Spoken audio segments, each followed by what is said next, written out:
mpaka kufikia mwezi wa 3 mwaka huu mfuko ulikuwa umeshalipa takribani shilingi bilioni 100 kama fidia kwa waliopata majanga yanayotokana na kazi.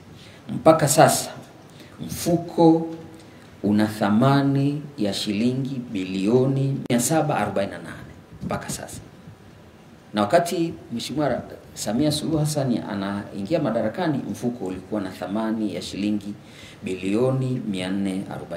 Kwa hiyo utaona ongezeko la takriban bilioni 300 ndani ya hii miaka 4 ya Mheshimiwa Dr.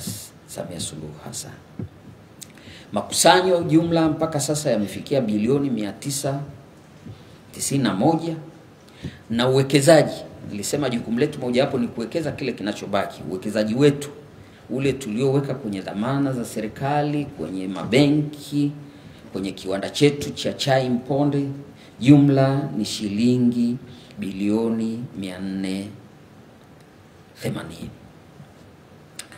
Na katika jukumu hili tumeweza kuwafikia waajiri takribani 96%.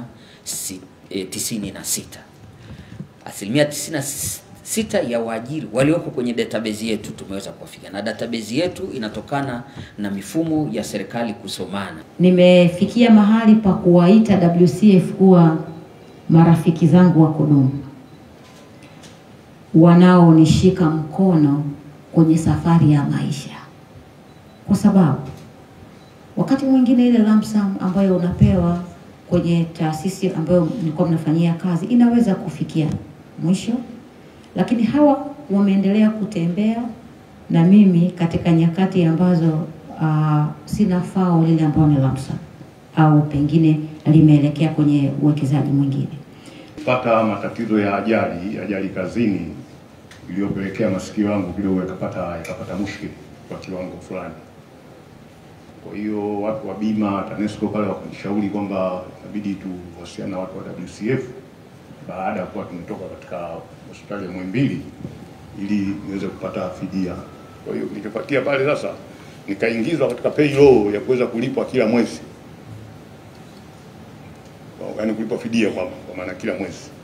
Kwa hiyo kuanzia hapo mwezi wa 10 mwaka jana nikaingizwa katika payroll, kwa hiyo nalipwa mafao ya kudumu nafikiri mpaka huko mbele nitatangulia mbele za haki. Kwa hiyo kwa mfumo huo sana naishukuru serikali ya Mama Samia kwa maana kwamba wameweza kuirekebisha ile sheria na kuweza kuwatambua wale wenye ulemavu wa kudumu kwamba waweze kuendelea kufidiwa kwa maana malipo ya kila mwezi mpaka maisha yao yatakapokuwa yamefikia ukingoni.